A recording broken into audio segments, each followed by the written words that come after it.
Hola, soy Sofía, y en mi propia cena de compromiso mi prometido se puso de pie, brindó por nuestro futuro y anunció que le había regalado a su hermana el condominio que yo heredé de mis padres. Lo dijo con una sonrisa, como si estuviera regalando un jarrón de flores, mientras toda su familia aplaudía su increíble generosidad. Yo era la dueña y la última en enterarme. ¿Alguna vez te han hecho sentir invisible en tu propia vida? Antes de contarte la expresión en su rostro cuando se dio cuenta de que ese regalo iba a costarle absolutamente todo, déjame un comentario diciéndome desde dónde me estás viendo y suscríbete al canal. Créeme, no querrás perderte lo que sucede cuando un hombre cree que tu herencia es su cuenta bancaria personal. El conflicto real no comenzó esa noche, por supuesto. Llevaba meses, quizás años, gestándose en silencio. Conocí a Javier un año después de que mis padres fallecieran en un accidente. Yo tenía solo 23 años, estaba completamente sola y aterrorizada por el futuro. Él y su madre, Elena, llegaron a mi vida como un bálsamo. Me envolvieron en una calidez que yo confundí con amor familiar genuino. Elena se convirtió en la figura materna que tanto necesitaba, y Javier en el compañero que me prometió que nunca más estaría sola. Acepté compartirlo todo con ellos, mi vida, mi futuro, y sin darme cuenta, también la herencia que mis padres me habían dejado. Un hermoso condominio con vista a la bahía en el corazón de Brickell, el único hogar que me quedaba. Ese condominio era mi santuario, mi último vínculo tangible con mis padres. Cada rincón guardaba un recuerdo. Especialmente el pequeño rincón de la sala donde aún conservaba su fotografía favorita, una imagen de ellos dos sonriendo en un viaje a Italia. Era lo primero que veía al entrar y lo último antes de dormir. Al principio, cuando le di a Javier una copia de las llaves, me pareció el paso natural en una relación seria. Era un símbolo de confianza, de construir un futuro juntos. Sin embargo, con el tiempo, esas llaves se convirtieron en un recordatorio de que había perdido el control. Él entraba y salía a su antojo, a veces organizaba reuniones con sus amigos sin siquiera consultarme, tratando mi hogar, el legado de mis padres, como si fuera su propio club social privado. Elena, por su parte, ejercía su influencia de una manera mucho más sutil y, en retrospectiva, más dañina. Con la excusa de ayudarme a modernizar el lugar, comenzó a redecorar. Lentamente los muebles cálidos y clásicos que mis padres habían elegido fueron reemplazados por piezas de diseño, frías y minimalistas, que no tenían nada que ver conmigo. Querida, tenemos que mantener una imagen, un estatus, decía con una sonrisa dulce mientras señalaba un sofá de $10,000 en una revista. Yo, desesperada por su aprobación y por sentir que pertenecía a su familia, asentía y firmaba los cheques. Su guardarropa, lleno de marcas de lujo, y sus visitas semanales a los salones más caros de Coral Gables también corrían por mi cuenta, bajo el pretexto de que la madre del novio debe lucir impecable. El primer destello de duda, la primera grieta en esa fachada perfecta apareció una tarde hace unos 6 meses. Llegué a casa antes de lo esperado y escuché a Elena hablando por teléfono en el balcón. Su voz, normalmente melosa, tenía un filo duro y calculador. No te preocupes, todo está bajo control, le decía a alguien. Sofía es muy generosa, nuestro futuro está más que asegurado gracias a ella. Me quedé helada detrás de la puerta de cristal. Cuando se dio la vuelta y me vio, su rostro se transformó en una máscara de sorpresa y luego en su habitual sonrisa cálida. Hija, qué bueno que llegaste. Estaba hablando con mi hermana, contándole lo afortunada que soy de tenerte. Por un momento quise confrontarla, pero el miedo a quedarme sola otra vez, a romper esa ilusión de familia, fue más fuerte. Me convencí de que había malinterpretado sus palabras. La vida de Javier era una extensión de esa misma filosofía, vivir del lujo que yo proveía. Conduce un BMW M4 deportivo cuyo leasing está a mi nombre, porque, según él, es crucial para cerrar los negocios importantes. Su colección de relojes suizos y sus cenas en restaurantes con estrellas Michelin eran, en sus palabras, inversiones en networking para asegurar nuestro futuro financiero. Yo, una diseñadora gráfica que trabajaba desde casa, anhelaba creerle. Quería pensar que su carisma y su aparente ambición eran reales, que todo ese gasto desmedido era parte de un plan mayor del que yo también formaría parte. Pero la verdad es que, en los 2 años que llevábamos juntos, nunca vi un solo dólar de retorno de esas supuestas inversiones. A pesar de estas señales de alerta, había momentos en los que la ilusión era tan poderosa que borraba cualquier duda. Recuerdo un domingo por la tarde, en el costoso apartamento que yo alquilaba para él y su madre en Coral Gables. Estábamos los tres en la terraza, bebiendo mimosas, con la brisa de Miami acariciándonos. Elena me tomó la mano y me dijo: «Eres la hija que siempre quise», mientras Javier me rodeaba con su brazo y me besaba la frente. En ese instante me sentí completa, amada, parte de algo. Esos momentos eran el narcótico que me mantenía atrapada, la razón por la que ignoraba los extractos de las tarjetas de crédito y las crecientes libertades que se tomaban con mi patrimonio. Fue en medio de uno de esos períodos de calma que Javier propuso la idea de una cena de compromiso oficial. «Mi amor, es hora de que todo el mundo sepa que vamos a ser marido y mujer», dijo con un entusiasmo desbordante. «Reservaré en el mejor restaurante, invitaremos a toda mi familia. Quiero que se sientan orgullosos de la mujer con la que me voy a casar». La idea me llenó de una mezcla de emoción y un nudo de ansiedad en el estómago que no supe interpretar. Pasé la semana siguiente buscando el vestido perfecto, imaginando una noche mágica que finalmente silenciaría mis inseguridades y consolidaría nuestro futuro como una verdadera familia. Esa noche, el ambiente del restaurante era todo lo que Javier había prometido: opulento, exclusivo, lleno de gente hermosa. Su familia estaba allí al completo: tíos, primos y, por supuesto, su hermana Camila con su prometido. Elena lucía un vestido de Chanel que yo había pagado la semana anterior y no dejaba de presumir de su nuera maravillosa. Los brindis comenzaron a sucederse, todos llenos de palabras bonitas sobre el amor, el futuro y la familia. Por un momento, me permití relajarme, creyendo que tal vez, solo tal vez, mis miedos eran infundados. Entonces Javier se puso de pie, con la copa de champán en la mano y una sonrisa radiante en el rostro, listo para dar el discurso que lo cambiaría todo para siempre. El sonido de sus palabras pareció colgar en el aire por una eternidad, mientras el resto del mundo se movía a cámara lenta. «Le he regalado a mi hermana el condominio». Escuché el estallido de aplausos antes de que mi cerebro pudiera procesar completamente la traición. Era un ruido sordo, distante, como si viniera del otro lado de una pared de cristal. Miré las caras sonrientes de su familia, todos levantando sus copas hacia Javier, el héroe, el hermano generoso. Y yo, la dueña de ese condominio, la hija de las personas que trabajaron toda su vida para comprarlo. Era solo un adorno en la mesa, una espectadora silenciosa de mi propio despojo. Mi corazón no se rompió, se hizo añicos y cada fragmento era un cuchillo de hielo clavándose en mis pulmones, impidiéndome respirar. Busqué su mirada esperando encontrar una pizca de complicidad, una señal de que era una broma de mal gusto o un terrible malentendido. Pero Javier no me miraba a mí. Sus ojos estaban fijos en su madre, Elena, buscando su aprobación, y la encontró. Elena estaba radiante, con una sonrisa que no le llegaba a los ojos, asintiendo con la cabeza como una reina madre complacida con el tributo de su príncipe.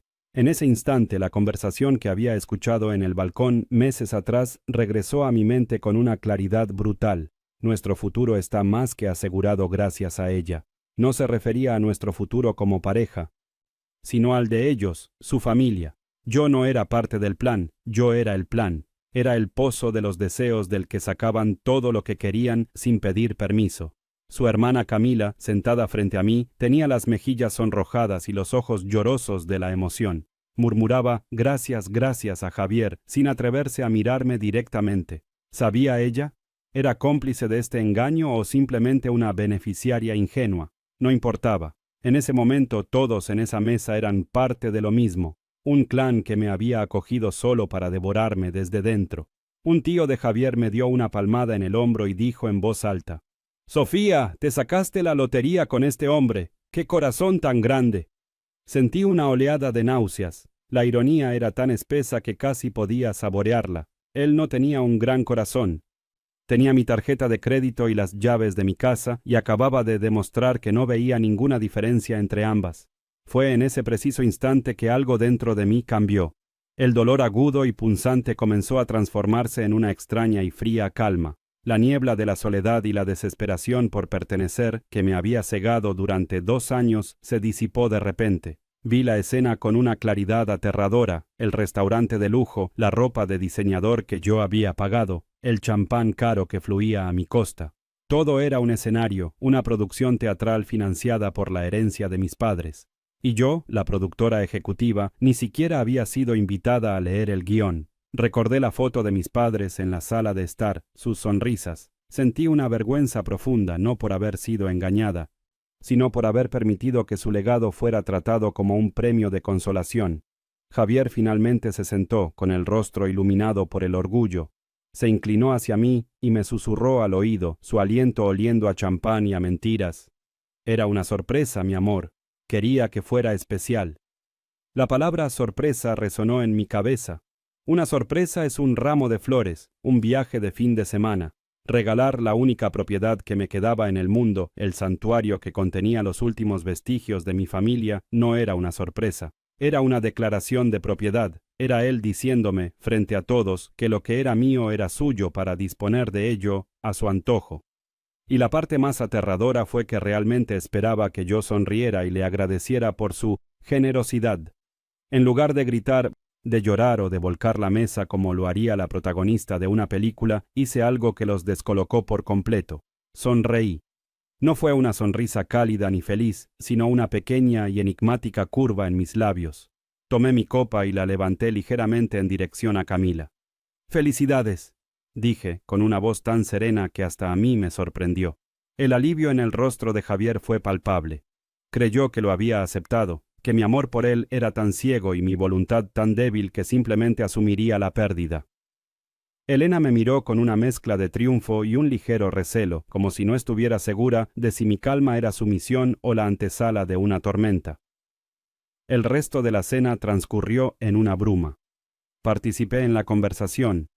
Asentí en los momentos adecuados y fingí interés en anécdotas familiares que ahora me sonaban huecas y calculadas. Cada risa, cada brindis, se sentía como una palada de tierra sobre la tumba de la mujer ingenua que había llegado a ese restaurante.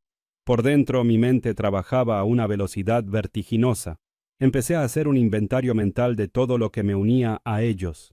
El condominio, el contrato de arrendamiento del apartamento de Coral Gables que estaba a mi nombre, el leasing del BMW M4 también a mi nombre, las tarjetas de crédito adicionales. Cada elemento era un eslabón de la cadena que ellos habían forjado a mi alrededor y yo, en silencio, comencé a planear cómo romper cada uno de ellos. Cuando Javier tomó mi mano por debajo de la mesa, su tacto me provocó un escalofrío.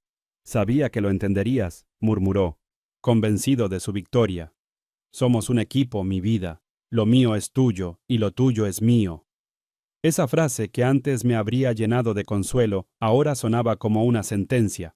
Apreté su mano, pero no fue un gesto de afecto. Fue un gesto de despedida. Estaba tocando por última vez al hombre que creía amar, pero que en realidad era solo un espejismo bien vestido. La injusticia ya no me dolía, me alimentaba. Se estaba convirtiendo en el combustible que necesitaba para hacer lo que debía haber hecho hace mucho tiempo, recuperar mi vida. Mientras los postres llegaban a la mesa, yo ya había tomado mi decisión. No habría una confrontación pública ni un escándalo. Eso era lo que ellos esperarían, lo que les daría la oportunidad de pintarme como la loca, la ingrata, la exagerada. Mi venganza no sería ruidosa, sería silenciosa, metódica y, sobre todo, legal. Iba a desmantelar el imperio de lujo que habían construido sobre mi patrimonio, ladrillo por ladrillo, contrato por contrato, hasta que no quedara nada. Ellos creían que habían ganado la batalla esa noche, pero lo único que habían hecho era declararme una guerra que no tenían ni la menor idea de cómo pelear. Elena propuso un último brindis, por la nueva pareja y por la increíblemente generosa familia que estamos formando. Todos levantaron sus copas. Yo también levanté la mía. Brindé en silencio, pero no por ellos. Brindé por mis padres, por su memoria y por la fuerza que de repente sentía correr por mis venas. Brindé por la mujer que saldría de ese restaurante, una mujer que ya no tenía miedo de estar sola porque acababa de darse cuenta de que siempre lo había estado. La ilusión se había hecho añicos y entre los escombros, por primera vez en mucho tiempo comenzaba a encontrarme a mí misma. Al salir del restaurante, Javier me rodeó con el brazo, ajeno a la revolución que se gestaba en mi interior.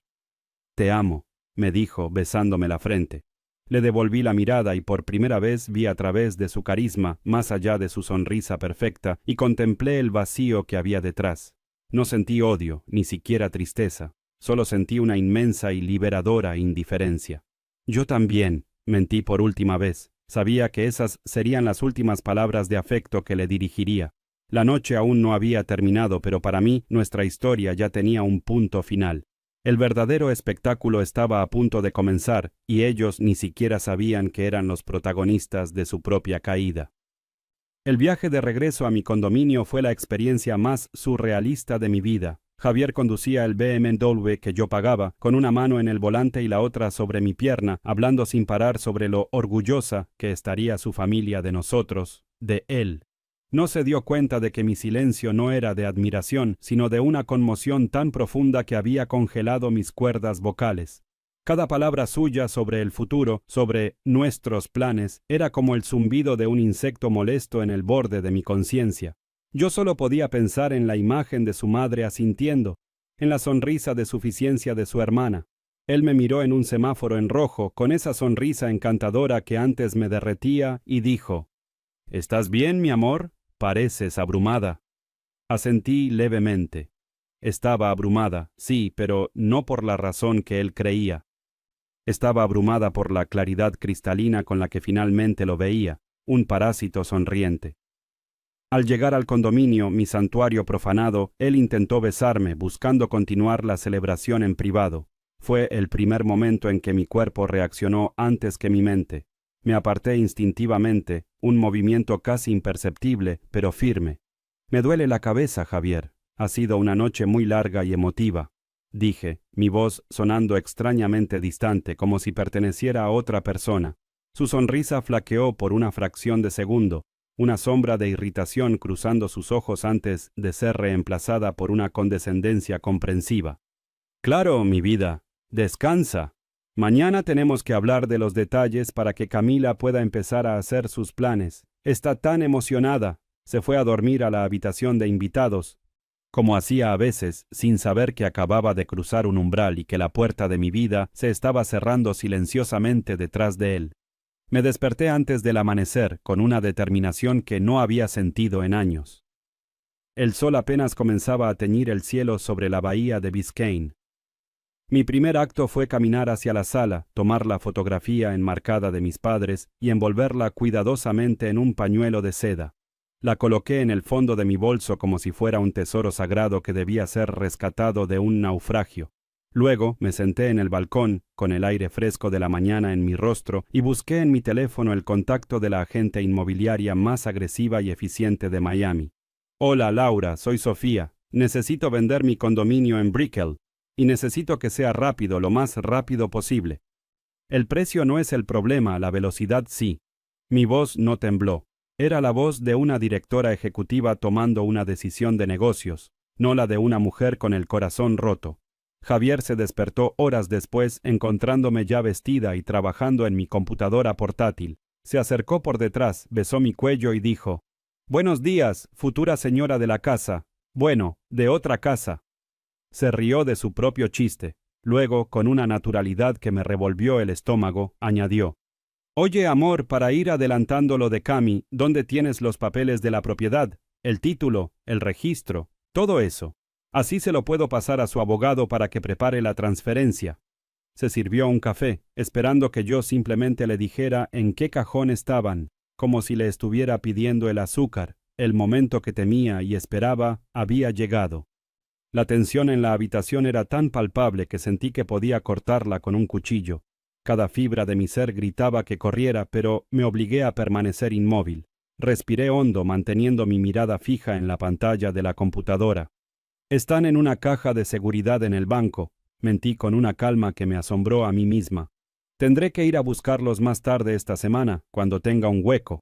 Vi su reflejo en la pantalla. Frunció el ceño ligeramente, impaciente. «Bueno, intenta que sea pronto, ¿sí? No quiero hacer esperar a mi hermana». Mientras él se metía en la ducha, su teléfono, que había dejado cargando en la mesita de noche, vibró con un mensaje. Normalmente jamás lo habría mirado, pero esa mañana algo me impulsó a hacerlo. Era una notificación de Elena. La vista previa en la pantalla bloqueada era suficiente para helarme la sangre. ¿Ya conseguiste los papeles? No dejes que se arrepienta. Apresúrate antes de que se dé cuenta de lo que firmará en el prenupcial. Un acuerdo prenupcial. La frase resonó en mi cabeza como un disparo en una habitación vacía. No solo planeaban despojarme de mi hogar, sino que estaban tejiendo una red legal para asegurarse de que, una vez casados, todo lo que era mío pasara a ser controlable por ellos. La generosidad forzada del condominio era solo el principio. Era un plan a largo plazo, metódico y cruel. La conversación que escuché en el balcón meses atrás cobró un nuevo y siniestro significado. Nuestro futuro está más que asegurado. No era una hipérbole, era una estrategia. La náusea que sentí en el restaurante regresó con fuerza. Pero esta vez venía acompañada de una rabia gélida. Ya no se trataba solo de recuperar mi casa, se trataba de salvarme de una aniquilación financiera y emocional completa. Cuando Javier salió del baño, envuelto en una toalla y tarareando una canción, yo ya había fotografiado la pantalla de su teléfono con el mío. Me miró y sonrió. Estaba pensando, deberíamos reservar el Biltmore para la boda. Sé que es caro, pero la familia de mamá espera algo a lo grande. ¿Puedes hacer la transferencia para el depósito hoy? Son unos $20,000. Era otra prueba, otro empujón para ver cuán lejos podía llegar. Lo miré directamente a los ojos, forzando la sonrisa más dulce que pude reunir. Por supuesto, mi amor, lo que tú quieras. Me encargo de eso ahora mismo. Él me besó, satisfecho, completamente ciego a la tormenta que se estaba gestando detrás de mis ojos. Creyó que tenía el control total. No podía estar más equivocado. Tan pronto como salió del apartamento para una de sus reuniones de negocios, mi siguiente llamada no fue al banco. Fue a un abogado especializado en litigios familiares, uno con fama de ser un tiburón. Con la puerta de mi oficina en casa cerrada con llave, le conté todo, mi voz baja y precisa. Le hablé del condominio, del control financiero, de los gastos exorbitantes y, finalmente, del mensaje de Elena sobre un acuerdo prenupcial del que yo no tenía ni la más remota idea. El silencio al otro lado de la línea fue breve pero pesado. Señorita, dijo finalmente el abogado, no haga ninguna transferencia, no firme nada, no entregue ningún documento. A partir de este momento, usted y yo vamos a construir una fortaleza alrededor de sus activos. Y lo primero que haremos será cambiar las cerraduras de su propiedad. A media tarde recibí una llamada de Laura, la agente inmobiliaria. Su voz era eufórica. Sofía, no te lo vas a creer. Tengo una oferta en efectivo muy por encima del precio de venta de un fondo de inversión extranjero. Quieren cerrar la próxima semana. No necesitan inspecciones, compran la propiedad tal como está. Es la venta más rápida que he visto en años. El corazón me dio un vuelco. Era una señal, el universo me estaba dando una vía de escape, una autopista de salida de esa pesadilla. Acéptala, dije sin dudar, prepara todos los papeles, firmaré lo que sea necesario. Colgué el teléfono y sentí una mezcla de pánico y euforia. El plan ya no era un concepto abstracto. Se había puesto en marcha a una velocidad vertiginosa. Esa noche Javier me llamó para decirme que se quedaría a cenar con su madre y Camila para celebrar la buena nueva. La ironía era casi poética. Me instó a unirme a ellos, pero me excusé diciendo que tenía una entrega urgente de trabajo. La verdad es que necesitaba ese espacio, necesitaba estar sola en mi casa por última vez. Mientras ellos brindaban por un futuro que ya no existía, yo caminaba por las habitaciones vacías, que ya no se sentían como un hogar, sino como la escena de un crimen del que yo era la única superviviente. Comencé a empacar. No los muebles fríos que Elena había elegido, sino mis cosas, mis libros, mi ropa, los pequeños recuerdos que definían quién era yo antes de ellos. En la primera caja, encima de todo, coloqué la foto de mis padres. Ellos me miraban sonriendo y por primera vez desde su muerte sentí que los estaba haciendo sentir orgullosos. Pasé las siguientes horas moviéndome como una autómata, llenando cajas con los fragmentos de mi vida. Cada objeto que empacaba era una pequeña victoria, un ancla que me aseguraba que no me estaba volviendo loca. Al amanecer el condominio estaba extrañamente vacío, despojado de cualquier cosa que me perteneciera. Solo quedaban los muebles caros y fríos de Elena, como el esqueleto de una vida que nunca fue mía. Cerré la puerta principal por última vez sin mirar atrás. El cerrajero ya estaba en camino. En mi bolso, junto a la foto de mis padres, llevaba el contrato de venta firmado digitalmente y la llave de un pequeño apartamento que había alquilado esa misma tarde. Un lugar anónimo y seguro desde donde dirigiría mi contraataque. Me instalé en ese nuevo espacio, un estudio modesto pero con una vista limpia y sin fantasmas. Era un contraste brutal con el lujo de Brickell, pero por primera vez en años sentí que podía respirar. El aire no estaba viciado con las expectativas de otros. Allí, con una taza de café barato y mi computadora portátil, comencé la demolición sistemática de la vida que me habían construido. La primera llamada fue a la compañía administradora del edificio en Coral Gables. Hola, soy Sofía, la titular del contrato de arrendamiento del apartamento Quintes B. Quiero notificar formalmente que no renovaré el contrato. Por favor, envíen el aviso de desalojo de 30 días a los ocupantes actuales. La voz de la mujer al otro lado fue puramente administrativa, ajena al terremoto que sus palabras causarían. Al día siguiente me reuní con mi abogado. Extendí sobre su mesa de caoba todos los documentos, los extractos de las tarjetas de crédito, el contrato de leasing del BMW, los recibos de las transferencias para los depósitos de la boda. Su rostro, inicialmente profesional, se fue endureciendo a medida que pasaba las páginas. Esto no es una relación, señorita, dijo finalmente, quitándose las gafas. Esto es un caso de explotación financiera de libro. Afortunadamente, como todo está a su nombre, usted tiene todo el poder. Me sentí validada, vista. Me explicó los pasos a seguir: cancelar cada tarjeta de crédito adicional, notificar a la compañía de leasing que cesaría los pagos y, lo más importante, abrir una nueva cuenta bancaria a la que solo yo tendría acceso, transfiriendo allí el producto de la venta del condominio. La primera llamada de Javier llegó esa misma tarde. Su tono era casual, casi aburrido. ¿Dónde estás, mi amor? Llegué al condominio y no me funciona la llave. ¿Cambiaste la cerradura? El momento había llegado. Sentí un escalofrío, una mezcla de miedo y adrenalina. Ah, sí, respondí, mi voz cuidadosamente neutral. Hubo un problema con la cerradura electrónica, el técnico tuvo que cambiar todo el sistema. Estoy en casa de una amiga, me sentía un poco abrumada y necesitaba espacio. Hubo un silencio al otro lado. Podía sentir su irritación creciendo. Bueno, avísame cuando vuelvas. Necesito entrar a buscar unas cosas. No sabía que nunca más volvería a entrar. Unas horas más tarde el teléfono volvió a sonar. Esta vez era Elena. Su voz era pura miel envenenada. Sofía, cariño, ¿está todo bien? Javier me dijo que no te encuentras bien. Estamos muy preocupados por ti. Sabes que somos tu familia, puedes contarnos lo que sea. La palabra familia me golpeó como una bofetada. Apreté el puño debajo de la mesa. Estoy bien, Elena, gracias por preocuparte. Solo necesito un par de días para mí. Mucho estrés con los preparativos de la boda. La mentira me salió con una facilidad que me asustó y me enorgulleció al mismo tiempo. Estaba aprendiendo su idioma. Colgó, insatisfecha pero sin poder presionar más, sin revelar su verdadera naturaleza. La confirmación de la venta llegó 2 días después. El dinero, una suma que me hizo temblar, apareció en mi nueva y fortificada cuenta bancaria. Era real, era mío. Por un momento me quedé mirando la cifra en la pantalla y lloré. Lloré por mis padres, por la joven asustada que había sido y por la mujer que estaba naciendo de las cenizas de esa traición. Ese dinero no era solo una fortuna, era mi libertad, mi independencia, mi futuro. Era la prueba tangible de que había recuperado el control. El condominio, el símbolo de mi herencia y de mi humillación, se había transformado en el arma para mi liberación. Con esa seguridad financiera di el siguiente paso. Llamé a la compañía de leasing del BMW. Con voz firme, expliqué que, como titular del contrato, ya no me haría responsable de los pagos y que el vehículo podía ser localizado en el estacionamiento del edificio de Coral Gables. El agente me informó del procedimiento de recuperación del vehículo. Mientras colgaba, me imaginé la cara de Javier al encontrar el espacio de estacionamiento vacío.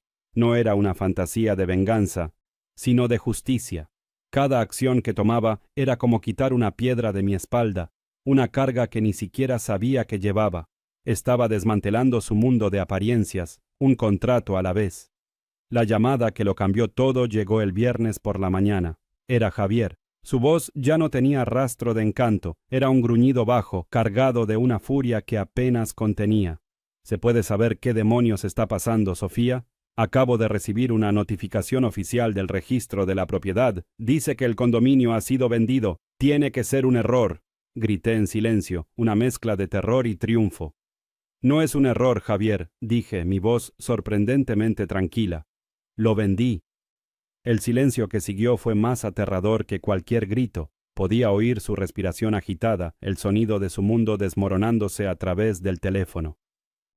¿Qué hiciste?, gritó finalmente, su voz rompiéndose.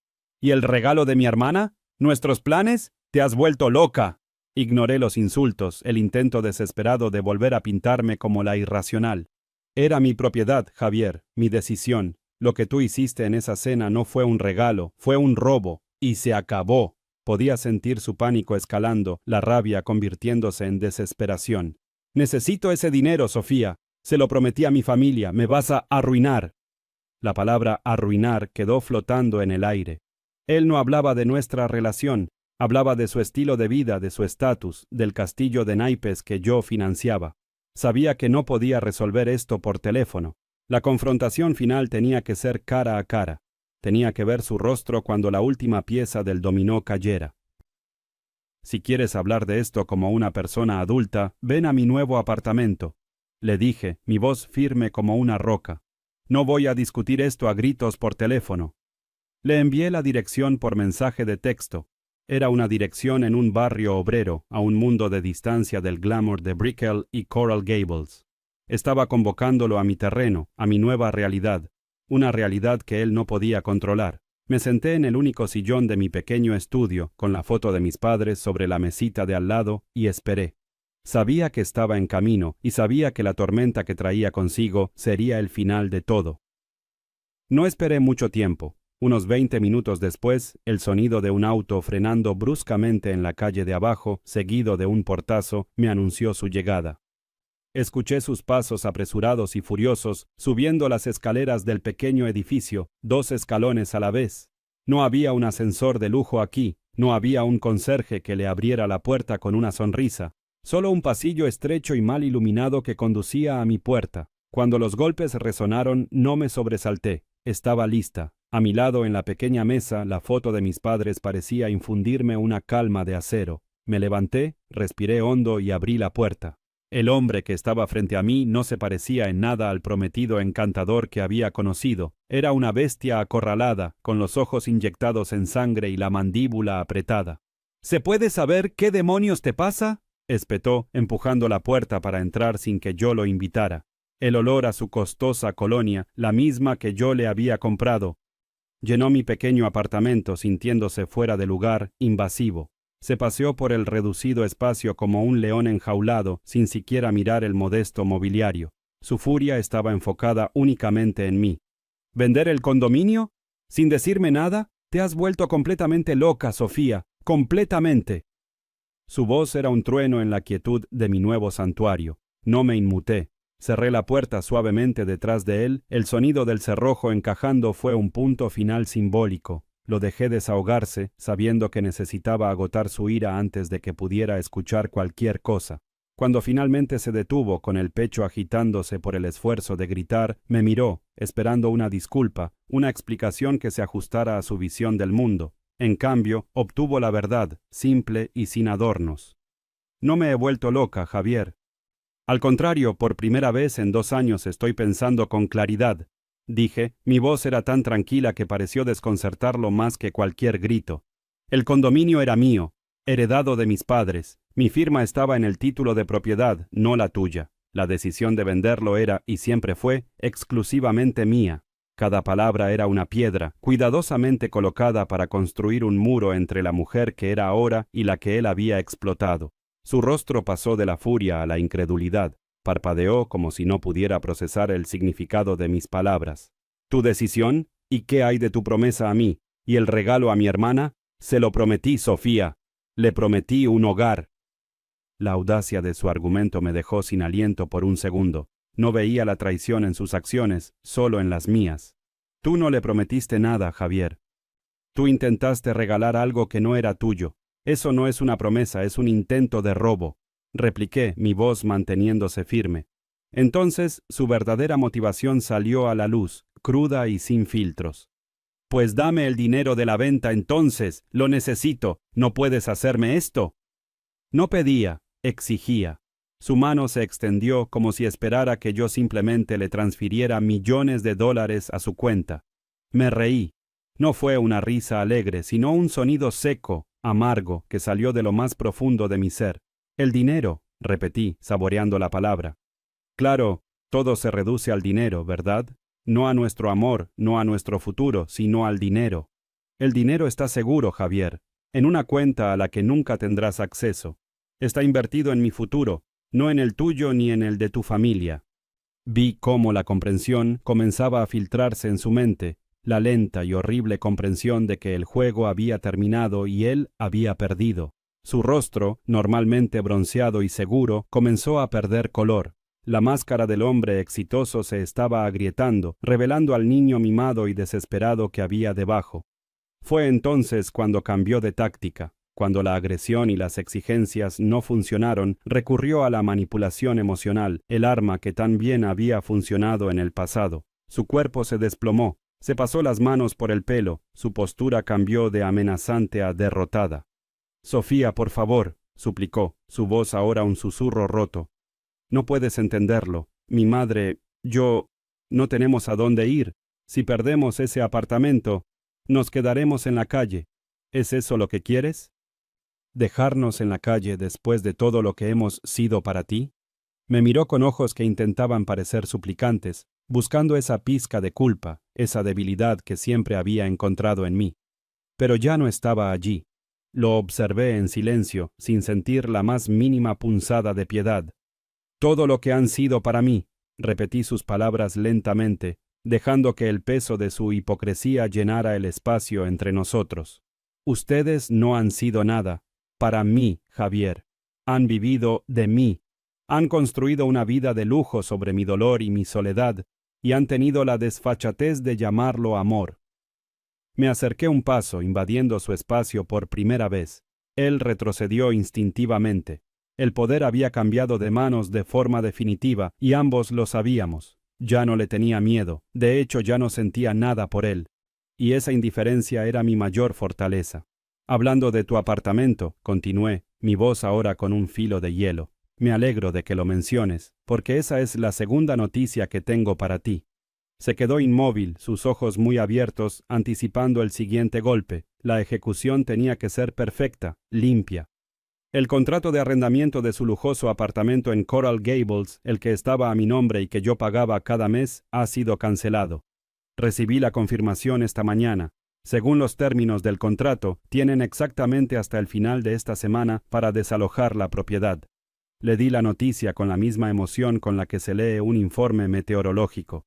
Era un hecho, no una opinión, una consecuencia, no un castigo. El efecto fue instantáneo y devastador. Todo el color desapareció de su rostro, dejándolo con una palidez cerosa. Sus labios se separaron, pero no salió ningún sonido. Comenzó a temblar, un temblor violento que sacudía todo su cuerpo. Sus ojos, que antes ardían de ira, ahora estaban vacíos, vidriosos, fijos en un punto de la pared detrás de mí. Era la mirada de un hombre que veía su mundo entero implosionar en tiempo real. Se tambaleó hacia atrás, chocando contra la pared, y lentamente se deslizó hasta el suelo, como una marioneta a la que le hubieran cortado las cuerdas. Se acurrucó en el suelo de mi modesto apartamento, el hombre del BMW y los relojes suizos, y comenzó a sollozar. No eran sollozos de arrepentimiento, sino de pura y egoísta desesperación. Mientras él se desmoronaba en el suelo, murmurando el nombre de su madre y palabras incoherentes sobre el dinero y la ruina, un último detalle vino a mi mente. El último eslabón de la cadena. Me agaché, no por piedad, sino para asegurarme de que me escuchara. «Ah, y Javier», dije en voz baja pero clara, para que no hubiera ninguna duda. Sobre el BMW M4, la compañía de leasing ya debería haberlo recogido del estacionamiento de Coral Gables. Les di la dirección y la autorización esta mañana. Supongo que ahora tendrás que aprender a usar el transporte público. Levanté la vista de su figura patética y miré por la ventana. Afuera, el sol brillaba. El mundo seguía girando, ajeno a la pequeña tragedia que se desarrollaba en mi sala de estar. No esperé a que se levantara. No le ofrecí un vaso de agua ni una palabra de consuelo. Simplemente me di la vuelta, abrí la puerta y me quedé de pie, sosteniéndola abierta. «Es hora de que te vayas», dije, mi voz desprovista de toda emoción. No era una sugerencia, era una orden. Le tomó un momento, pero finalmente, con un esfuerzo que pareció costarle todo, se puso de pie. Pasó junto a mí sin mirarme, un hombre roto, despojado de su arrogancia y de su futuro financiado. Mientras bajaba las escaleras, sus pasos ya no eran firmes y seguros, sino los de un anciano derrotado. Cerré la puerta y por primera vez, desde la muerte de mis padres, me sentí completamente, absolutamente y maravillosamente en paz. Estaba sola, sí, pero finalmente era libre. En los días que siguieron, un silencio profundo y sanador se instaló en mi vida. Cambié mi número de teléfono y, a través de mi abogado, envié un correo electrónico formal a Javier y a Elena, estableciendo que cualquier intento de comunicación futura debía ser dirigido a su oficina. Fue como construir un muro, no de rencor, sino de autopreservación. Ver la confirmación de la transferencia final de la venta del condominio en mi nueva cuenta bancaria fue un momento casi sagrado. No era solo una cifra con muchos ceros, era el sonido de mis cadenas rompiéndose, el peso tangible de mi libertad recién recuperada. Ese dinero no representaba un lujo, sino la armadura que me protegería de volver a ser vulnerable. Ya no era la heredera asustada, sino la arquitecta de mi propio futuro, y los cimientos eran sólidos, construidos con el acero de la experiencia y la sabiduría ganada a un costo muy alto. Una semana después sonó mi teléfono con un número desconocido. Contesté por un impulso, y la voz que escuché era inconfundible aunque despojada de toda su dulzura fingida. Era Elena. Su tono era una mezcla estridente de súplica y acusación. «Sofía, ¿cómo pudiste hacernos esto? Somos tu familia. Javier está destrozado. Nos has dejado sin nada en la calle». Su voz se quebró en un sollozo que sonaba tan falso como sus sonrisas. Escuché su monólogo de victimismo, las mismas tácticas de manipulación que antes me habrían desarmado, pero ahora solo sentía un vacío. Esperó mi respuesta, mi culpa, mi debilidad. Cuando finalmente hablé, mi voz fue serena. «No somos familia, Elena. Adiós». Colgué el teléfono y bloqueé el número sin una pizca de remordimiento. El hechizo se había roto para siempre. Ella ya no tenía poder sobre mí. Mi abogado me informó que Javier había intentado una última y patética jugada. Le había enviado una carta exigiendo una parte del dinero de la venta, argumentando una especie de compensación por la inversión emocional y el tiempo dedicado a nuestra relación. Mi abogado se rió al contármelo. Lo desestimé como la tontería que es, me aseguró. Legalmente no tiene nada, moralmente tiene aún menos. Esa noticia fue la confirmación final de que Javier nunca me amó.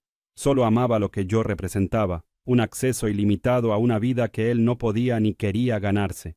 No sentí ira, solo una profunda y helada lástima por un hombre tan hueco, tan consumido por la codicia que era incapaz de ver la diferencia entre una pareja y un cajero automático. Su historia, para mí, había terminado de la forma más predecible y lamentable posible. Un sobre con una caligrafía temblorosa llegó a mi buzón unas semanas más tarde. Era de Camila. En una breve carta se disculpaba, confesaba que siempre había sentido que algo no estaba bien, que la forma en que su hermano y su madre dependían de mí era extraña, pero que había elegido la comodidad de no hacer preguntas. Escribió que nunca quiso mi hogar de esa manera y que la vergüenza la consumía. No pedía perdón, solo quería que yo supiera la verdad desde su perspectiva. Leí la carta 2 veces. Sentí un destello de compasión por ella, atrapada en la red tóxica de su familia. Doblé el papel y lo guardé en un cajón. Era un cierre, un punto final a la última conexión que me quedaba con ese mundo. No cambiaría mi decisión de mantener la distancia, pero al menos sabía que, en medio de tanta falsedad, había existido un atisbo de conciencia.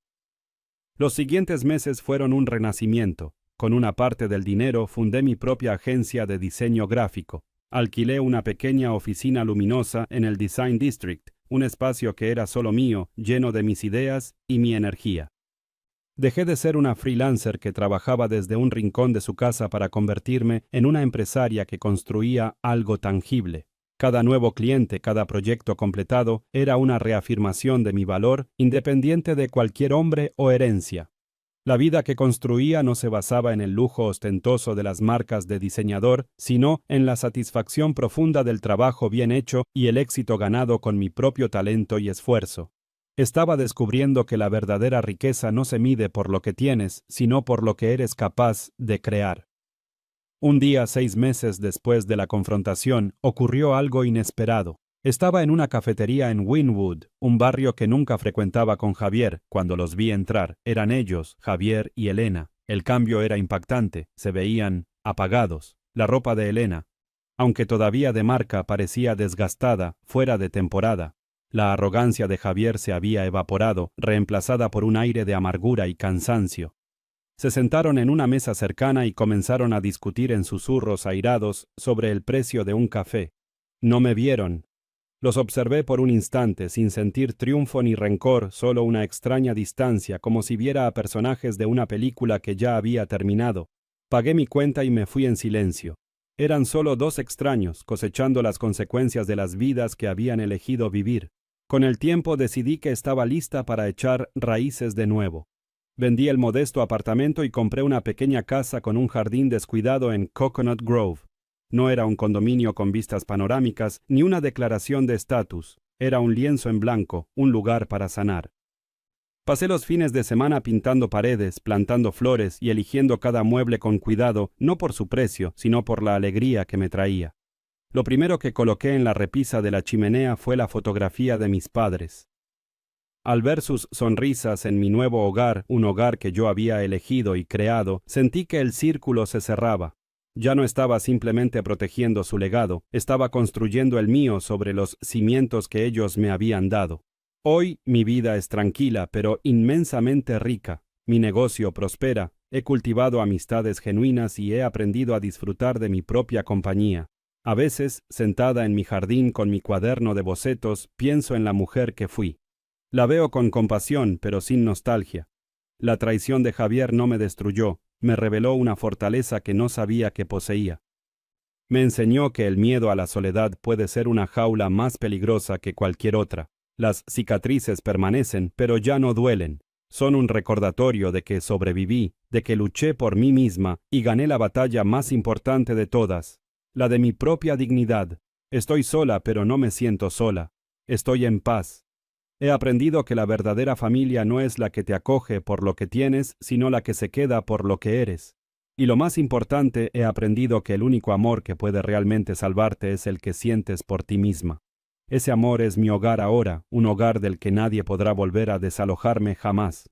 Mi historia no es una de venganza, sino de recuperación. Recuperé mi dinero, sí, pero lo que es infinitamente más valioso, recuperé mi vida. Y esa es una herencia que planeo cuidar por el resto de mis días. Mi historia, al final, no es realmente sobre un condominio en Brickell o sobre el dinero que contenía, es sobre la diferencia crucial entre precio y valor. Durante 2 años permití que otros le pusieran un precio a mi amor, a mi compañía y a mi lealtad, y yo lo pagué gustosamente, con la esperanza de comprar un lugar en una familia. El verdadero aprendizaje llegó cuando me di cuenta de que mi propio valor, mi dignidad y mi paz interior no estaban a la venta. Aprendí que cuando te valoras a ti misma por encima de cualquier otra cosa, te vuelves inmune a quienes solo ven en ti un signo de dólar. El mayor activo que poseo ahora no es el dinero en mi cuenta bancaria, sino el conocimiento inquebrantable de mi propio valor, algo que nadie podrá volver a hipotecar ni a regalar. La herida más profunda de una traición como esta no es la pérdida material, es el silencio ensordecedor que sigue al darte cuenta de que la persona que creías que te amaba en realidad nunca te vio. En esa cena, mientras todos aplaudían, yo me volví invisible. Mi historia, mis sentimientos, el legado de mis padres, todo fue borrado para dar paso a la generosidad ficticia de Javier. Y eso es lo que quiero que entiendas. La explotación emocional a menudo se disfraza de amor. Te hacen sentir que darlo todo sin límites es la prueba definitiva de tu afecto, pero el amor verdadero no te vacía, te llena, no te consume, te construye. Reconocer esa diferencia es el primer paso para recuperar tu poder y tu voz.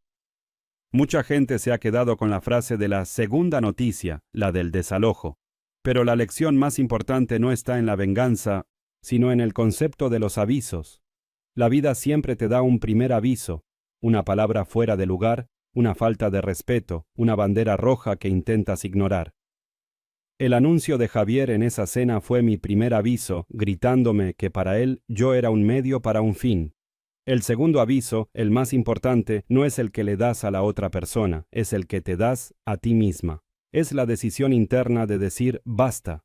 Es la orden de desalojo que emites en tu corazón para cualquiera que intente ocupar un espacio en tu vida sin respetar sus cimientos. Ese es el aviso que realmente te libera. El miedo a la soledad fue la jaula que yo misma construí y en la que me encerré. Creí que cualquier compañía era mejor que ninguna y ese es uno de los engaños más peligrosos en los que podemos caer. Pero cuando finalmente me quedé sola, en ese pequeño apartamento vacío, descubrí que la soledad no era un abismo, sino un espacio abierto. Un espacio para escuchar mis propios pensamientos sin el ruido de las expectativas de otros. Un espacio para redescubrir quién era yo sin el reflejo de nadie más. Si estás en una situación en la que temes quedarte solo, quiero decirte esto. La soledad elegida es un santuario. La compañía equivocada es una prisión. No temas al silencio. A menudo es ahí donde tu verdadera fuerza te está esperando para hablar. El legado de nuestros seres queridos no está en las cosas materiales que nos dejan, sino en la fuerza y los valores que nos inculcaron. Durante mucho tiempo creí que proteger el condominio era proteger la memoria de mis padres. Estaba equivocada. Su verdadero legado era la resiliencia, la honestidad y el amor propio que me habían enseñado y que yo había olvidado. Al vender esa propiedad, no traicioné su memoria, la honré de la manera más profunda. Transformé el símbolo de mi opresión en la herramienta de mi liberación. Usé su regalo no para aferrarme al pasado, sino para construir un futuro del que ellos estarían orgullosos. El verdadero legado es el que llevas dentro, no el que tiene una dirección y un código postal. Quizás mi historia te parezca extrema, pero sé que el sentimiento de ser menospreciado, utilizado o dado por sentado es universal. ¿Cuántos de nosotros hemos entregado las llaves de nuestro bienestar emocional a alguien que no lo merecía? ¿Cuántos hemos financiado los sueños de otros a costa de los nuestros, esperando recibir a cambio un amor que nunca llega? Tu historia puede no involucrar un condominio de lujo, pero la dinámica del poder y la dignidad es la misma en cualquier relación. La pregunta que debes hacerte no es por qué te hicieron esto, sino por qué lo permitiste, y qué vas a hacer ahora para reclamar el título de propiedad de tu propia vida.